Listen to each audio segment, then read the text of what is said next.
Right before Christmas, these three beautiful polytechnic students followed their boyfriends home for just a small party. Little did they know they'll become a December sacrifice. This is a great lesson for young girls of nowadays.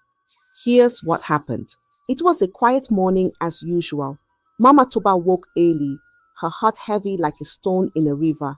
She knelt on her mat and began to pray. Her voice rose like the morning cock's crow, calling her children to join her. Toba, Tayo, come and pray.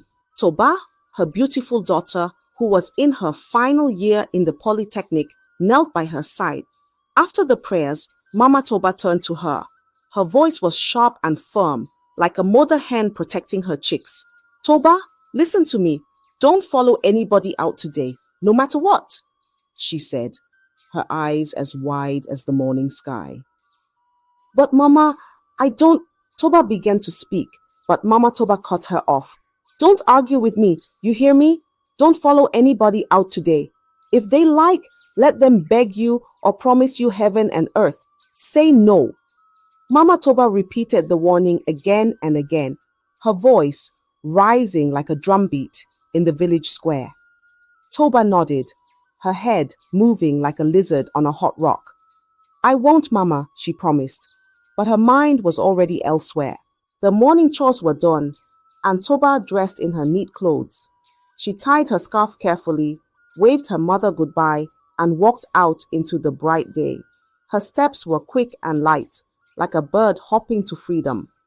At school, Toba met her two best friends, Amma and Adoja. They stood out like peacocks in a flock of hens, dressed as if they were going to a grand festival. Amma wore a bright dress, while Adoja's skirt sparkled like the stars. Toba, you're looking fresh this morning, Amma said, laughing. Yes, fresh like morning dew, Adoja added, her smile as wide as the river. The three friends stood together, laughing and talking, unaware that the day was about to take a turn darker than the bottom of a clay pot. Have you heard? Amma said, her eyes sparkling like sunlight on water. Classes have been cancelled until next year. Ah, so my transport fare today was wasted, Toba sighed, shaking her head. Don't mind them, Adoja said with a grin. But don't worry, we won't let the day go to waste. Toba's brow furrowed. What do you mean? We're going to a party, Amma announced, her hands clapping together with excitement. A small one, nothing serious. Come with us, Toba. Toba froze, her mother's warning ringing in her ears like the sound of a warning gong. I can't, she said, shaking her head. I need to study. I can't just waste my time. Amma rolled her eyes, and Adoja leaned closer, her voice soft and teasing. It's just a small party, Toba. No harm will come. Come on, we'll just dance, eat, and come back. Don't be boring. No, I can't, Toba started, but her friends cut her off. Toba, are you now a grandmother? Live a little, Amma said, laughing. Okay, Toba finally agreed, her voice low like a beaten drum, but only for a little while. Not long after, the sound of loud music filled the air.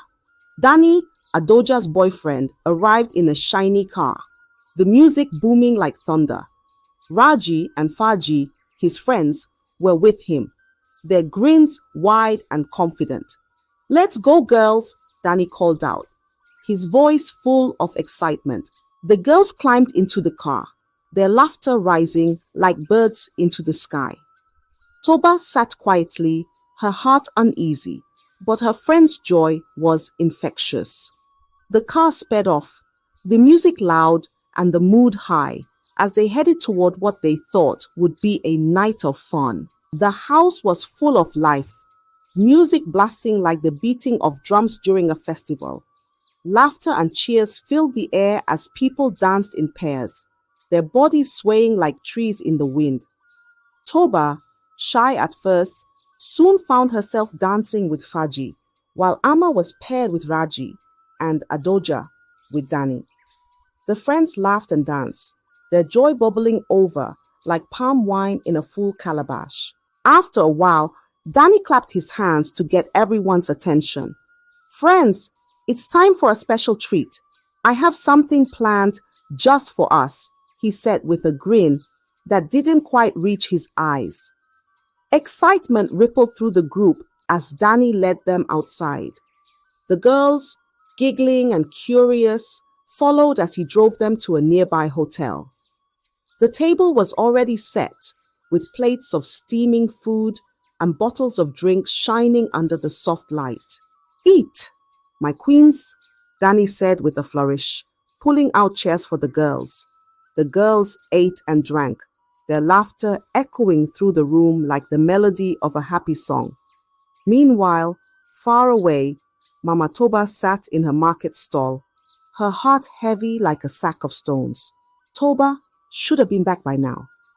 She tried to call her, but the phone rang and rang with no answer. "Why won't she pick up?" Mama Toba muttered, her palms sweaty as she dialed again.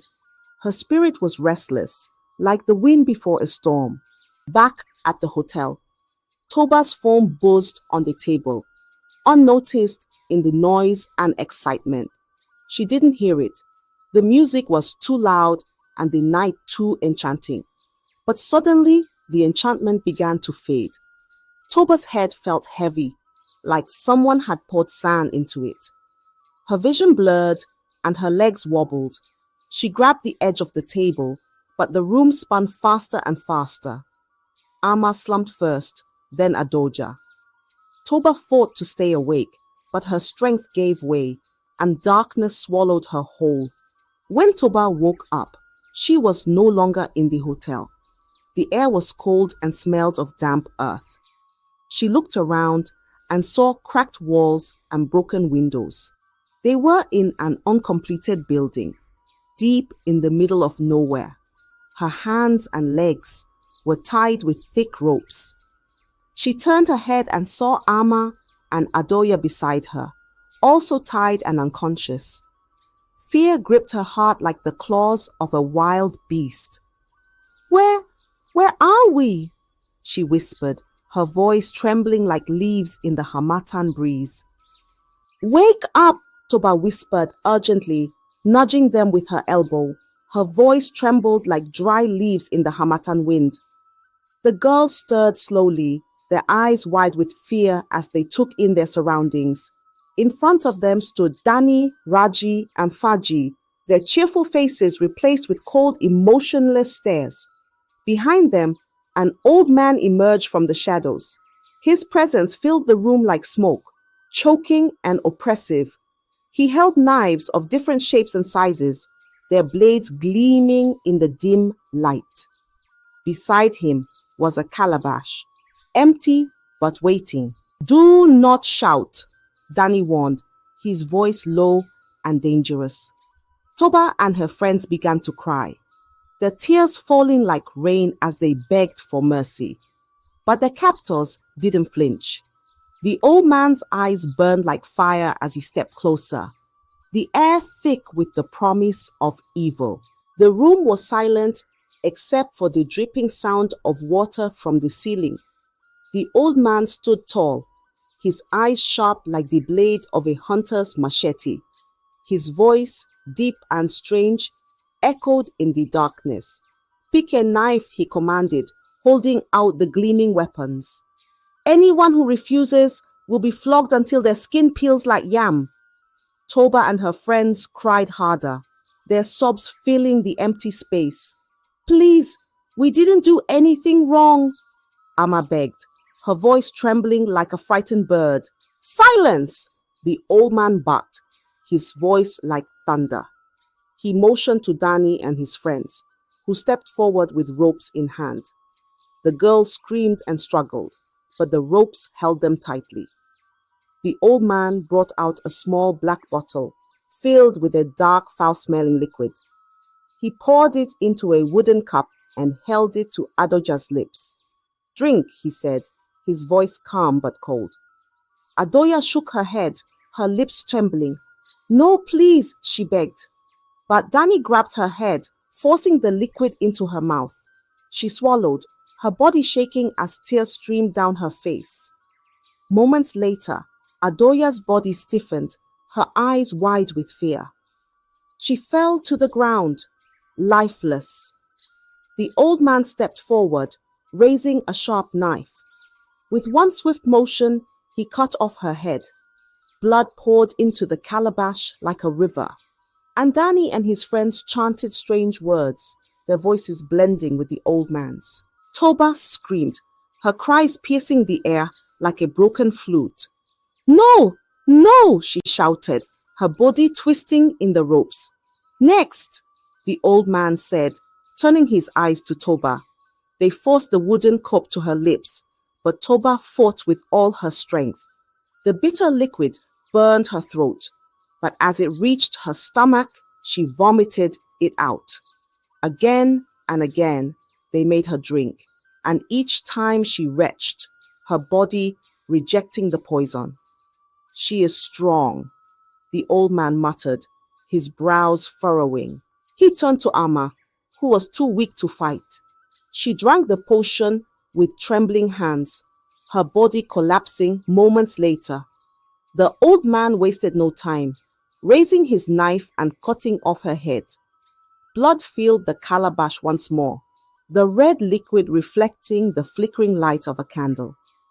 Toba's heart shattered like a broken pot. Her tears fell endlessly as she watched her friends die before her eyes. "Why did I come here?" she whispered to herself, her voice choked with regret. "Force her again!" the old man commanded. Danny and Faji held Toba down, pouring more of the liquid into her mouth. But no matter how much they gave her, she vomited it all out, her body refusing to give in. The old man finally stepped back, his face hard like a rock. "She cannot be killed," he declared, his voice heavy with anger. "She will be made useless instead. Let her live as a shell of herself." Toba's body was weak from the beating, her tears mixing with the dirt on her face. She sat in the darkness, her soul crushed, as the old man prepared for the next stage of his ritual. The market was bustling with life, but Mama Toba couldn't shake the unease in her chest. Her hands trembled as she arranged yams on her wooden table. She wiped the sweat from her forehead and picked up her phone again. "Toba, pick up," she whispered, dialing her daughter's number for the 10th time. The phone didn't ring. It was switched off. Mama Toba's heart raced, beating like a drum in her chest. Her mind swirled with thoughts darker than a stormy night. "God, please protect my child," she prayed under her breath, her lips moving quickly. She looked around, but the market's noise drowned her thoughts. Far away, Danny and his friends followed the old man's final instructions. Toba, barely alive, was dumped out of the car to the roadside opposite the market. Her clothes were torn, her body bruised, and her skin smeared with blood. She lay motionless, like a rag doll discarded in the dirt, as the car drove off at a very high speed. A market woman was the first to see her. She screamed, dropping the basket of tomatoes she was carrying. "Ah! Somebody come and see! They just dumped her!" People rushed to the scene, their voices rising like a swarm of bees. "Who is she? What happened to her?" they shouted, their faces filled with fear. Mama Toba's stall was close to the roadside. She heard the commotion and ran toward the crowd, her feet moving faster than they ever had before. When she saw the girl lying there, her knees buckled, and she let out a wail that pierced the heavens. "Toba, my child!" Toba opened her eyes weakly. Her voice was faint, like a whisper carried away by the wind. "Mama," she managed to say before collapsing into Mama Toba's arms. Mama Toba's tears flowed freely as she cradled her daughter. Her once bright Toba was now a shadow of herself, her body battered and her spirit broken.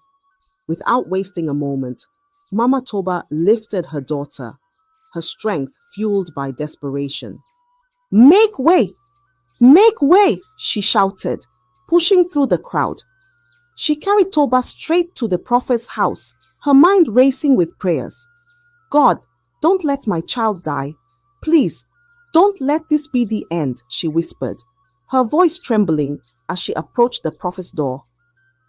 The prophet, a man with a long beard and eyes that seemed to see beyond the physical, opened the door before she could knock. "Bring her in," he said softly, his tone calm but serious.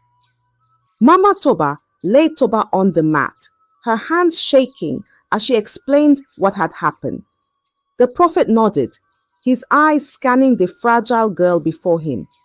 "This is not an ordinary battle," he said, his voice heavy. "But with prayer, she will live." Mama Toba knelt beside her daughter, her hands clasped tightly. "Do whatever you can, prophet. Save my child." Her voice broke with emotion as tears streamed down her face.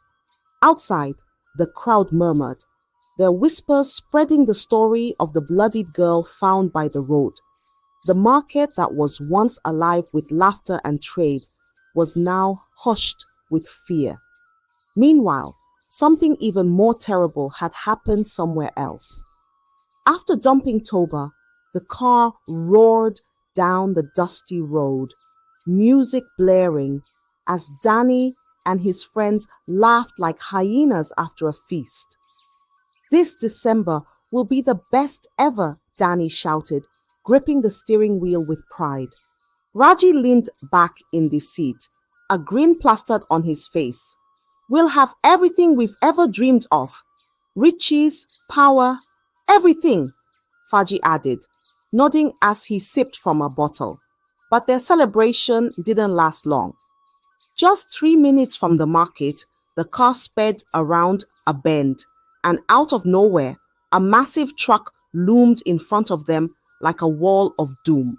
The crash was sudden and brutal, like thunder striking the earth. The car crumpled like paper, its music silenced forever. Raji died on the spot, his body lifeless in the wreckage. Danny screamed in pain as blood poured from his legs, now crushed beyond saving. One of his eyes was gone, leaving his face disfigured. Faji groaned, his arm severed, hanging limply as he cried out in agony. News of the accident spread through the town like wildfire. Whispers turned to shouts as people connected the dots. "It's them," someone said. "The boys who dumped that girl at the market. Their evil deeds have caught up with them," another muttered, shaking his head. Back at the prophet's house, Toba lay on a mat, her breathing steady but weak. Mama Toba sat beside her, watching as the prophet prayed and placed herbs on her wounds. Slowly, Toba's eyes opened and she began to speak in a broken voice, like a bird with a wounded wing. "They killed them," she whispered, tears rolling down her cheeks. "Amma and Adoja, they cut off their heads. I should have listened to you, Mama." Mama Toba's heart broke anew as she listened to her daughter's harrowing tale. The prophet placed a hand on Toba's forehead and spoke softly. "Her recovery will be slow, but she will live. The scars of the soul may never fade, but she is strong." The town buzzed with the story of the crash and Toba's survival. People spoke of divine justice, of how evil can never escape punishment. The police came quickly, dragging Danny and Faji out of the wrecked car. Broken and battered, they were taken to the hospital before being thrown into prison. Their dreams of wealth had turned to ashes. Danny sat in his cell, his legs gone and his single eye staring at the wall. Faji clutched the stump where his arm used to be, his head bowed in regret.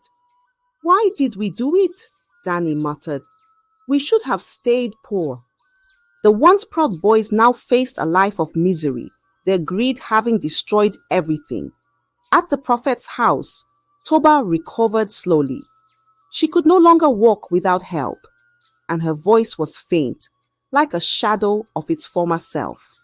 The prophet told Mama Toba, "Your daughter will live, but she will carry these scars for the rest of her life. Let her story be a lesson." Mama Toba wept, holding her daughter close. "At least you are alive," she whispered.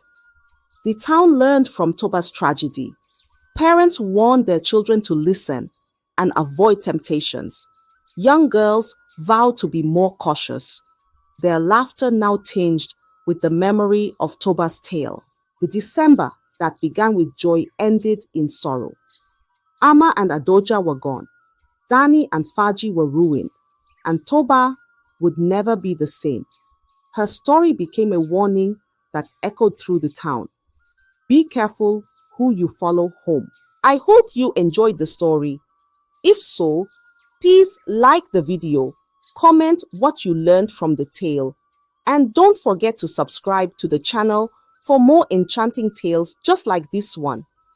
Thank you.